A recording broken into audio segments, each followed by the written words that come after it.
We thought we were just sharing funny childhood stories. But apparently, our stories are the reason our kids roll their eyes so hard we're afraid they're going to get stuck like that. This is Tav. Her son groans every time she starts a story with, "When I was your age." And this is Jim.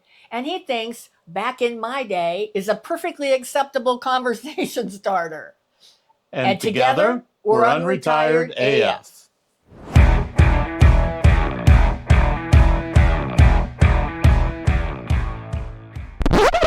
Well, hello and welcome to today's episode of the Unretired AF podcast, the podcast created especially for the over 60 rabble-rouser crowd.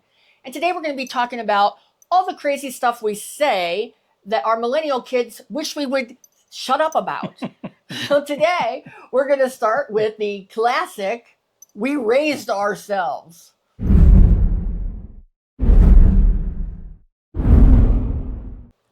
To our kids, we make it sound like we basically were orphans who learned fire making skills at age 8. I think we did. No, we did. We did. Absolutely, we did. We love to tell it like our childhoods were about, boot camps in survival, because they really were. They were. Our kids hear it and think, "Congratulations on your lone wolf training. Want a merit badge?" Exactly. To them, it just sounds like we're bragging that nobody cared. Well, I mean, I think sometimes I don't think we're bragging, but I think that it's part of our identity, all of our suffering in childhood and the things that we went through. But whatever. And we're not saying that we're going to stop saying these things. We're just letting you know the things that irritate the shit out of our kids. Right. Well, next up, the favorite, we played outside until the streetlights came on, which we all did. Yeah.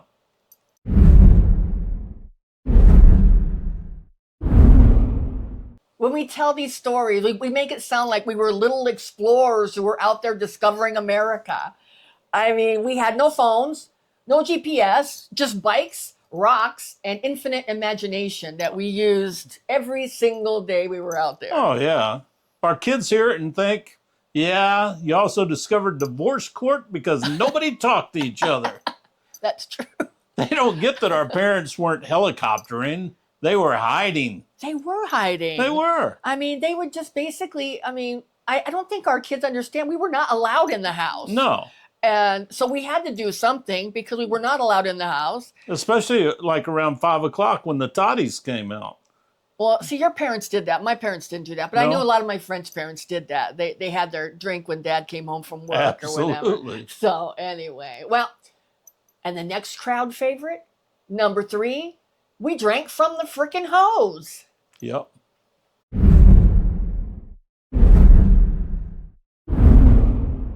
I mean, we tell it like it was a badge of honor because God forbid you went in the house, because if you went in the house, at least for me, my mom would give me a frickin' chore. I'd be having to do some work. So I avoided going in the house. But you got to admit, though, you looked for the lightest and the greenest hoses. When you got the black hoses, they did. Too freaking hot. Yeah, it tasted like you were drinking through a tire. And they were hot, too, man. And they were really hot, so the water was hot. Yeah. Our kids hear it and think, so basically, you were locked out like stray cats. They can't believe we're proud of surviving lead pipes and garden hoses. Well, we were. We were. I mean, we were outside, and they would give us things at Christmas like freaking jarts. Did you have jarts? It's like, go outside and play with these weapons. Yeah. I'm surprised nobody. I'm surprised that we survived it. They were missiles. They were missiles. And when you were real badass is when you had like 10 of your friends together. Yeah. And everybody got in a circle. Right. And one guy threw it up, and everybody ran, and whoever it landed close to had to throw it up the next time. No, we didn't play that game. We didn't play that game. I remember one time playing badminton. Did you guys have badminton? I mean, everybody had a badminton set. And we had grass yards, and we played badminton. And I remember I was looking through the racket for the the little shuttlecock to come down, I went to hit it, and it hit me right in the eye, and I had to go to the emergency room because I was Wow. temporarily blinded from it. So we did have a lot of fun and accidents outside that didn't seem to alarm our parents very much at all. No. But anyway, No. well, and then there's the line that really annoys the shit out of our kids is that nobody gave us anything for losing. Talking about participation trophies. Absolutely.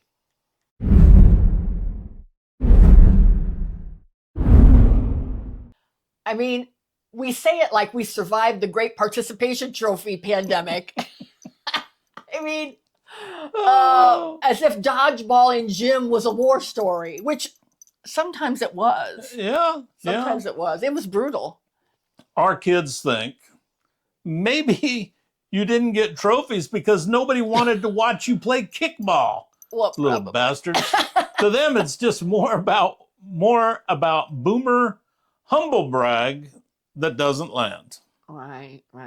Well, I mean, I think they just don't get it. And, No. I mean, they don't understand how our childhood was. And so I think when we talk about it, these things that connect all of us when we talk to one another, like I know for Jim and I, when we first started dating, I mean, all these things were such rich history, Yeah. it's rich tapestry of our youth.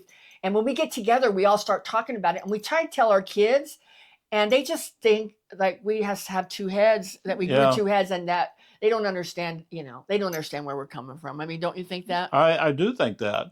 Yeah. We talked the other day, we were talking about rotary dial phones, and they were looking at us like we were friggin' crazy. Or sharing a phone between everybody in the house had one phone. Yeah. Yeah. I mean, our lives, especially with technology now, has made it so much different from our Right. kids' lives and our grandkids' lives. Well, finally, the all-time favorite. Back in my day, we respected our elders.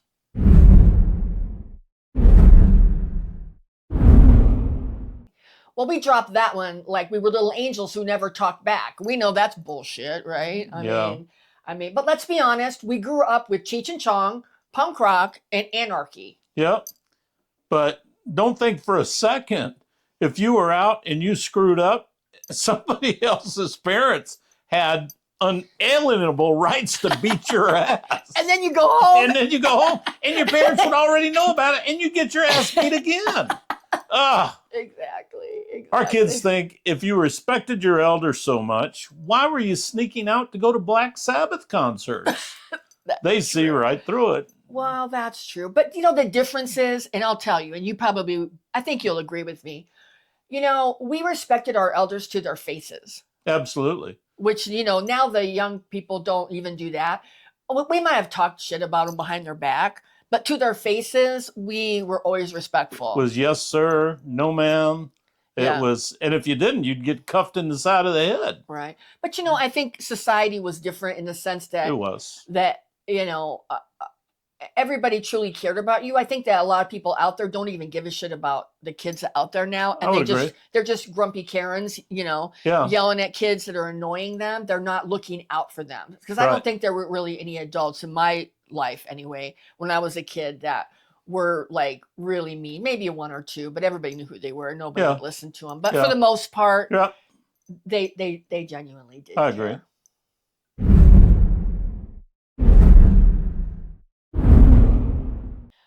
Well, we think when we're telling these stories to each other or to our kids that it's just nostalgia. But what our kids hear is like cringe bingo. They're just waiting for us to say these various things that we've talked about. And there are probably at least another 5 or 10 more that annoy the shit out of them. Yeah. Maybe it's time that we can retire a few of them, at least to our kids, or at least tell them less like a TED Talk and maybe be a little bit more self-deprecating and talk to each other about them more. Yeah. You guys know how it is. Every generation thinks the next one has it easy. Right. We're guilty of it. We're very guilty of it, but if we can laugh at ourselves, maybe our kids will stop rolling their eyes quite so hard. Well, and we don't care if they do. We don't. I mean, we just thought this was a good topic for this subject, but we're not changing. No. Hell no. I mean, maybe slightly, the things that annoy them the most, maybe we'll tell them a little different way, maybe a little bit more self-deprecating, but um, uh, you know, just because they want us to shut up about it doesn't mean we're going to. Okay, I'll quit the story about having to walk to school, and by the time I got to school, it was closed. I'll quit that story. Walking uphill both ways. Oh yeah, both ways.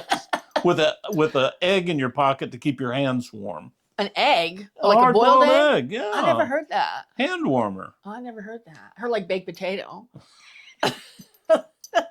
Well, we have a comment section. If you put anything in your pocket to keep your hands warm when you were growing up, that's PG-13. Let us know. Yeah. Thank you to all of our subscribers. We love hearing from you guys. We do. We appreciate all the comments. We thank you for watching us.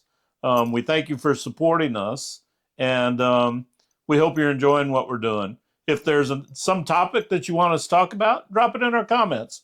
We'd love to discuss it. And let us know what drives your kids crazy, what you say that bugs the shit out of them, and maybe we'll incorporate it into a part 2 of this episode.